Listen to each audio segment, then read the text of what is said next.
Shalom, muita paz, muita luz, da luz da verdade do real Messias Emmanuel Abdrushim, o Senhor do juízo final. Ele é autor da Mensagem do Graal na Luz da Verdade, obra oficial em 3 volumes,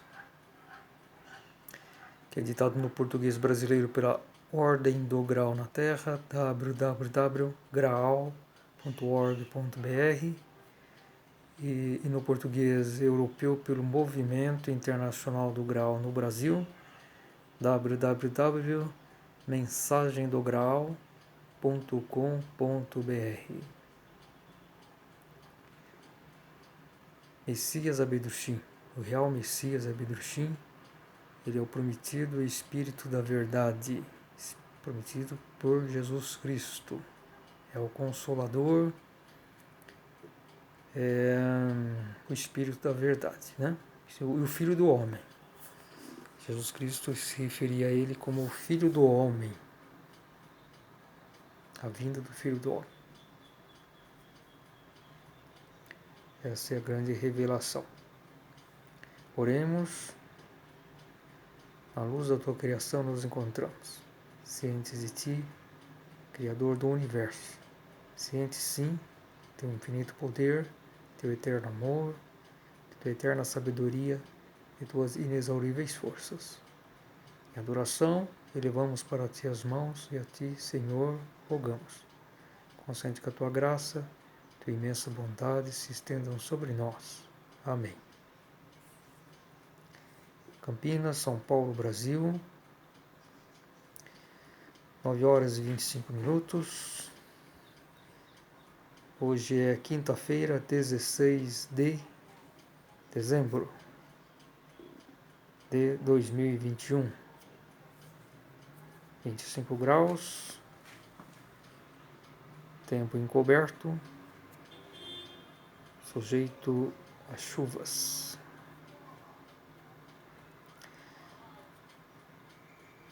Existe vida em outros planetas?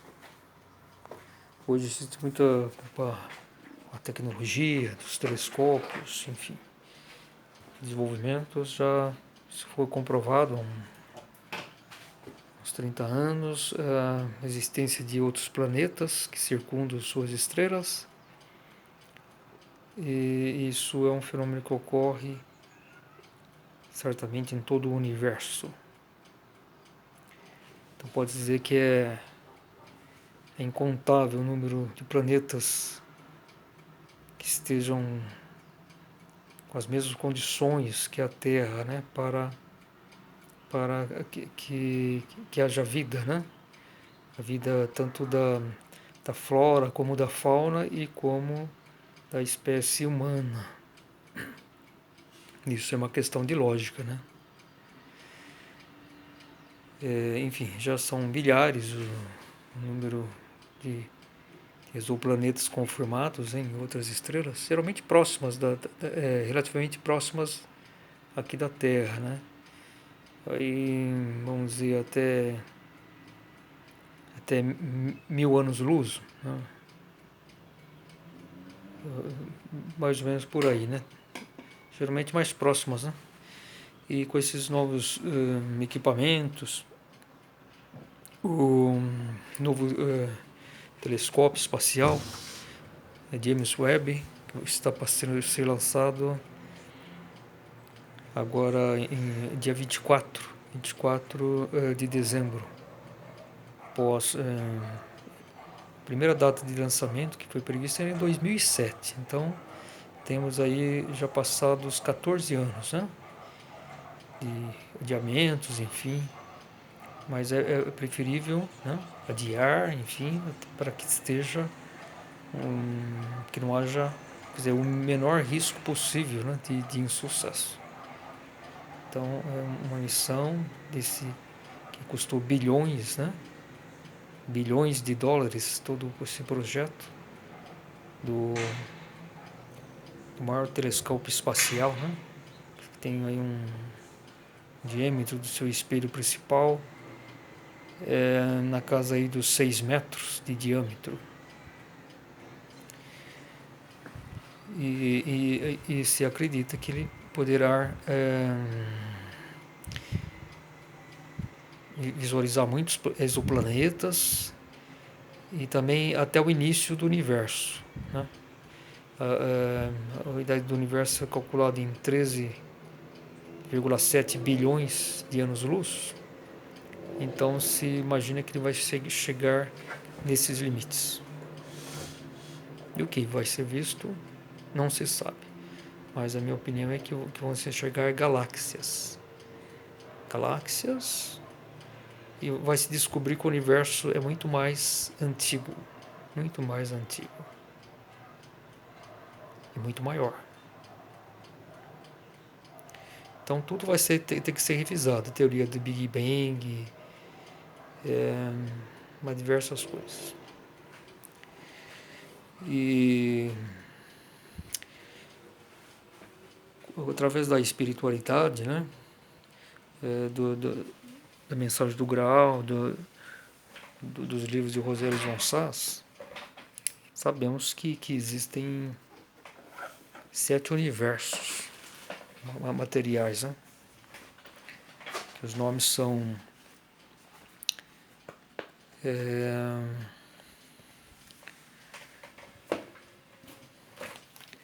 Éfeso, que é o nosso sistema. Que mais? Éfeso, Esmírnia, Filadélfia, Laodiceia, Pérgamo, Sardes e Tiátira. São essas as 7 partes do universo. E é interessante observar que esse Big Bang, isso é a minha teoria, vamos dizer assim. Teoria que eu me baseio, não sou nenhum cientista, não sou astrofísico, sou apenas um espiritualista, amante da astronomia, né? Dos mistérios do universo. Então, conforme o conhecimento que eu tenho, que eu obtive através do estudo da mensagem do Graal, do Messias Abdushi, estou tendo um conhecimento que originado do construtor, que é o Espírito Santo, ele que construiu toda a criação espiritual, né? Os reinos, os mundos, tudo foi ele que construiu, em cumprimento à vontade de Deus Pai, Manuel, Filho do Homem. Então estamos aí na fonte, né? A mensagem do Graal é a fonte do construtor, né? O Espírito Santo. E ele esteve aqui na Terra e escreveu sua mensagem do Graal. Então temos que saber, primeiro, uma coisa, que o universo não pode ter surgido do nada. Se ele existiu, as substâncias tinham que vir de um reino superior. Esse reino superior é o reino de matéria fina, de onde procedem as nossas almas, não os nossos espíritos. Nossos espíritos procedem do reino espiritual, que está muito mais acima. Acima da matéria fina está o reino enteal, do Olimpo, Valhalla, né, de todos os seres enteais.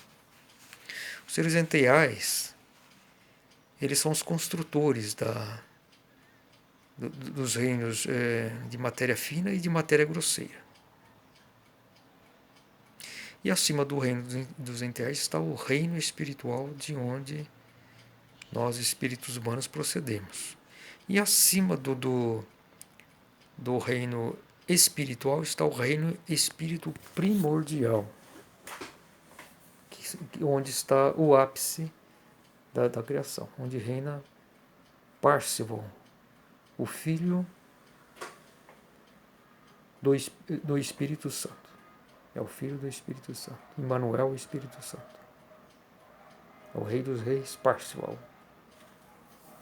Das lendas do Graal. E acima do reino espírito primordial está o reino divino, que é de uma espécie completamente diferente, né? E é o reino que Deus Pai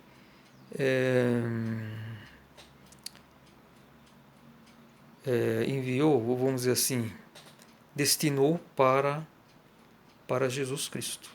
O reino, quando ele diz assim, meu reino não é deste mundo, ele está dizendo que não é o reino da espiritualidade, que é de responsabilidade do Espírito Santo. Espírito vem da nome da criação espiritual, vamos dizer assim. E santo de Deus. Então é o santo, é o Deus que construiu os reinos, todas as criações de origem espiritual. Então essa é a missão do Espírito Santo. Enquanto Jesus Cristo, ambos são filhos de Deus. Espírito Santo, Emmanuel, e o Filho de Deus, Jesus Cristo. Mas Deus Pai destinou Jesus Cristo para rei sacerdote do reino divino. Então Jesus Cristo é o responsável pelo reino divino. Esse é o reino de Jesus Cristo. Então ele veio aqui em caráter especial aqui na Terra e na criação. Ele não é daqui, ele é do reino divino, né? E mais ainda, porque aí estamos aí. A origem de tudo está no reino enteal, inenteal, que chama aqui da natureza de Deus, né? Esse foi o primeiro reino que existiu, que quando Deus decidiu fazer a sua criação. E então aí estamos chegando na origem de tudo, né? E a primeira criatura que Deus fez foi a rainha primordial Elizabeth. E através dela, ela é uma criatura. Ela não contém nada da inintegralidade da vida de Deus. Apenas os dois filhos que nasceram. Vamos dizer, dessa união de Deus, que ainda não era pai, com a rainha primordial Elizabeth, divina, ideal, celeste, a mãe primordial, que pôde surgir os dois filhos de Deus que contém também a inintegralidade de Deus. Mas vamos dizer assim, o invólucro externo desses filhos de Deus contém algo da vamos dizer assim, da espécie do invólucro da rainha Elizabeth. Né? Então a diferenciação de Deus Pai para os seus dois filhos é apenas externamente, isso estou teorizando pela lógica, né? Pela lógica da própria mensagem do Graal, né? Então, invólucro, vamos dizer assim, de Jesus Cristo e de Emmanuel, Espírito Santo, vamos dizer, um invólucro divino enteal, vamos dizer assim, mas a essência dele é inenteal, é a essência de Deus Pai. Então, são, portanto, Deus Pai. Agora, essa questão do invólucro, por que a necessidade dessa diferenciação? Porque existe a lei da igual espécie, né? Se não houvesse esse invólucro externo, né? Por os filhos de Deus terem a sua inintegralidade, a vida de Deus, e portanto eles são Deus na Trindade,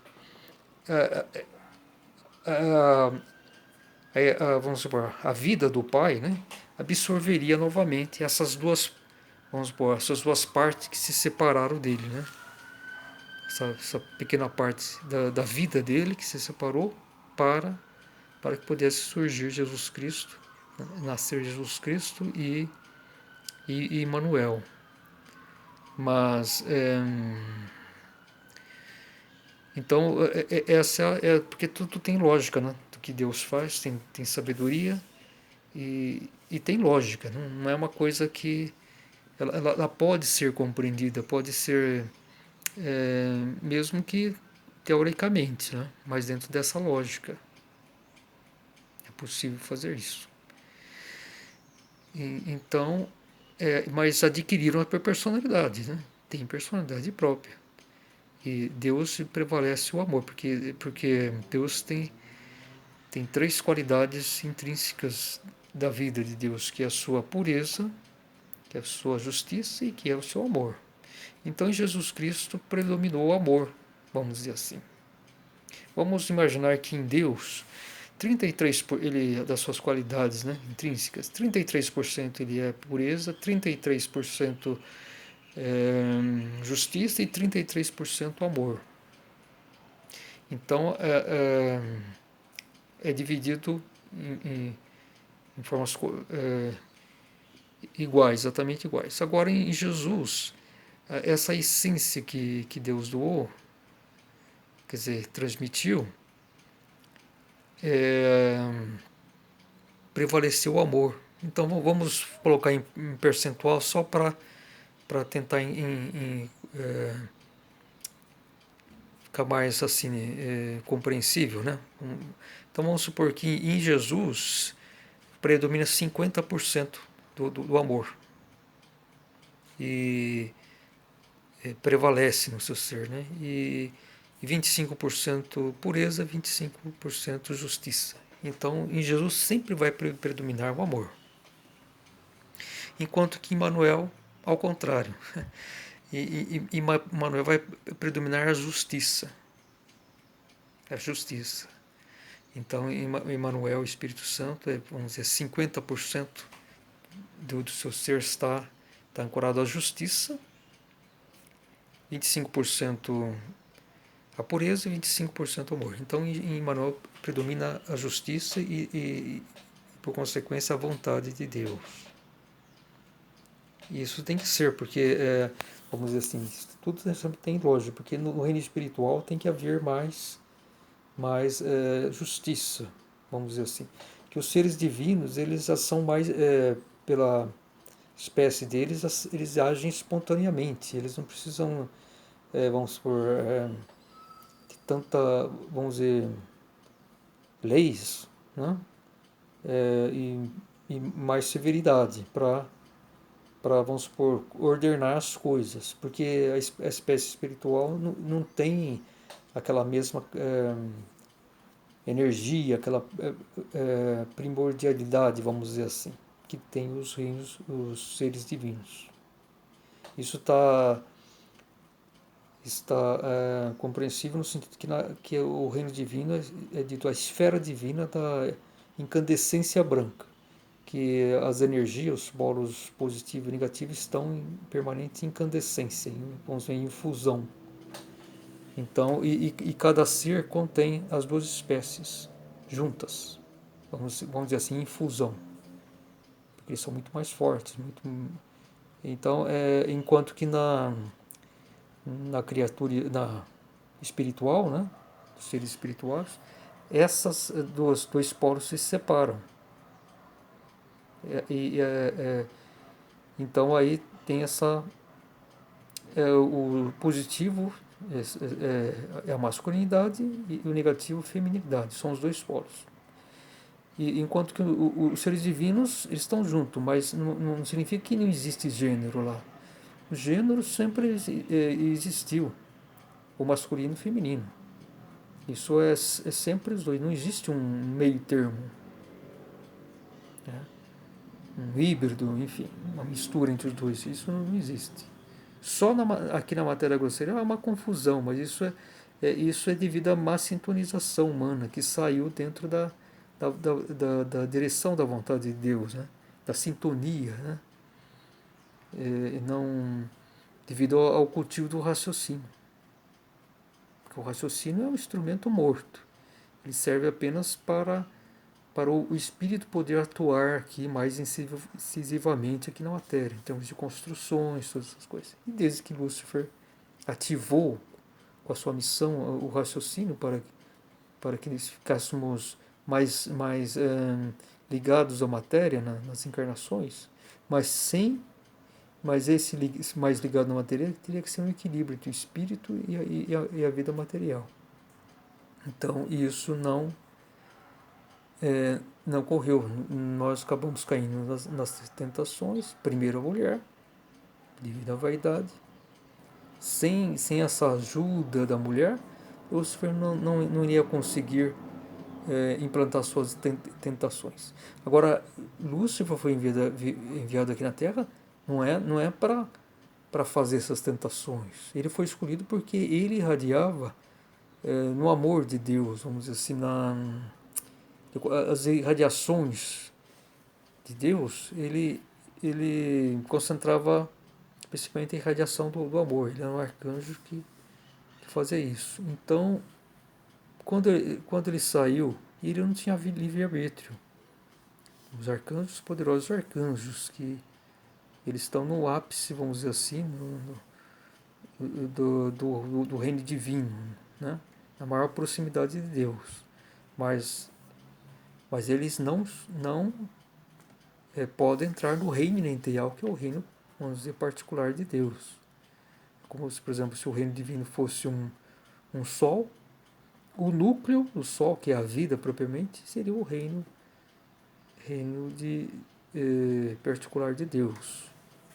Estou fazendo uma analogia, né? Enquanto que a esfera são, vamos supor, camadas exteriores, né, que surgiram, né? Vamos supor, ser um mundo à parte do reino inerential. Agora, sobre o reino inerential, o Messias Vidrustino não fala em sua mensagem. O Grau e nem Rosério Gonçalves fala sobre isso. Essas informações estão em alguns relatos por exemplo, de Joseph Wagner, foi um convocado, né, do Messias Vidrustino. Então, foi conversas particulares que ele falava assim, com seus convocados, discípulos, enfim. E então Joseph Wagner foi um convocado muito próximo do Senhor.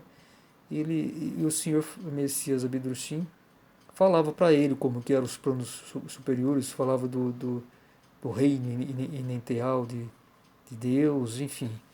E orientava esse convocado a até desenhar os planos, desde o reino inerential de Deus até os reinos posteriores, materiais, né?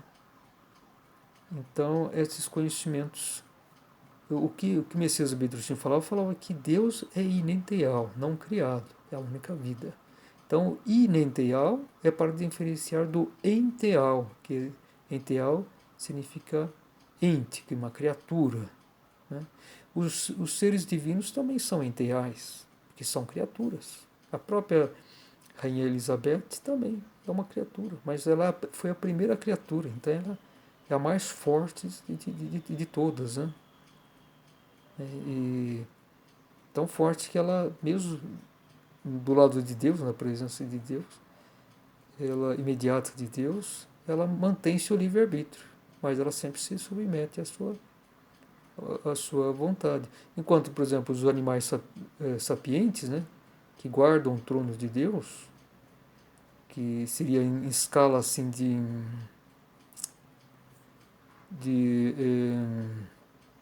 importância,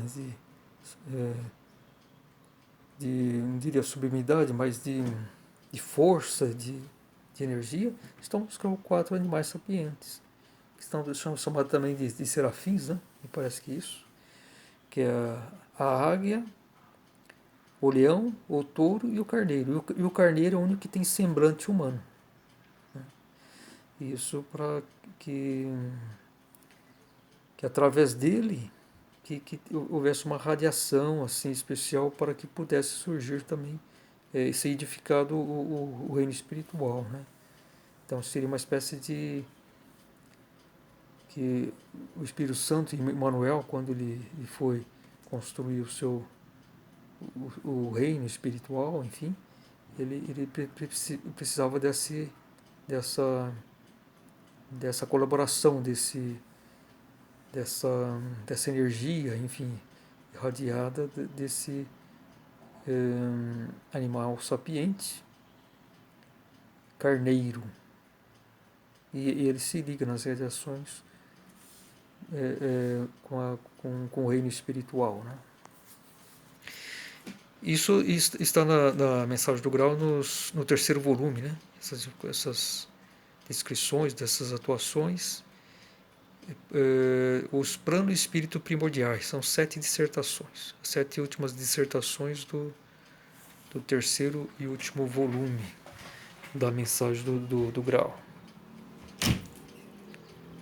Até vou dar uma conferida aqui.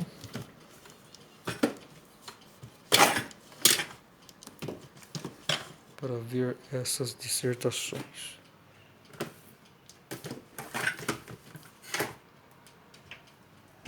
Vamos ver aqui.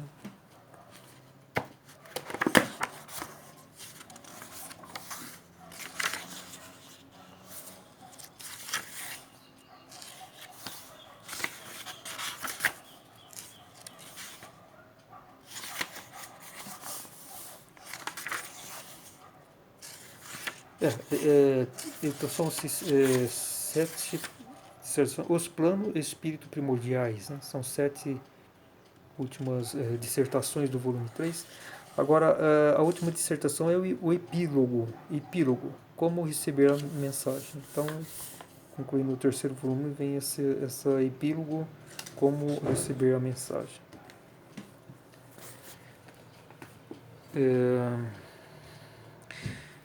Então, é essa a questão dos reinos, né? E vem aquela questão, né? Como Deus, né, fez tudo isso, né? Por que ele fez, né? Ele era um único ser, né? Ele resolveu criar seres, enfim. Aí tem também, dentro da lógica que existe na mensagem do Grau, também creio que é possível fazer uma teoria da própria natureza de Deus, como ele vivia, o que ele teve que se modificar, né? Então, isso também é possível fazer. A partir dos conceitos que o próprio Messias Bedruchin diz na sua mensagem, né? E pela lógica, né? Eu queria só detalhar também, estou falando da primeira criatura, que foi Elizabeth. Então ela também tinha que ter uma espécie de ato especial para que ela pudesse surgir. Agora, precisamos entender que Deus ele vivia, sempre viveu eternamente, sempre existiu, sempre existirá. Mas naquele estado que ele vivia, de único ser, só existiam três conceitos naquela época. Primeiro conceito, o próprio Deus, o corpo de Deus luminoso, inerente. Segundo, a irradiação, porque a vida, né, ela irradia. E terceiro, o universo infinito, o nada, né, o zero absoluto, que a física constata que a temperatura do zero absoluto, que é a ausência total de qualquer substância e partícula, ele é uma temperatura teórica, né, que foi verificada que seria menos 273,16 graus centígrados. Então, tudo que nós vemos aí no universo, mesmo entre no universo visível, né? Tá certo? Que a ciência reconhece, mesmo nas regiões mais aparentemente sem nenhuma substância, sem nenhum astro, né? Não se consegue essa temperatura, porque esse universo todo é preenchido de substância. Então essa temperatura só pode ser obtida fora do universo. Porque o universo é um corpo, como é um corpo, um sistema, como é uma galáxia, como é o sistema solar. Então, como um simples átomo, né? Átomo, os seus elementos, enfim, tudo tem substâncias, né? Que veio tudo isso da irradiação de Deus, né? E agora tem a pomba do Espírito Santo. É interessante também observar que ela vista em Jesus Cristo, no Espírito Santo. O Real Messias Pedro Chin tinha convocados, enfim, adeptos que tinham evidência. É raro, né? Que viam a pomba do Espírito Santo no Messias Pedro Chin, além da cruz isósceles encrustada na sua fronte, né? Isósceles com as duas barras do mesmo tamanho.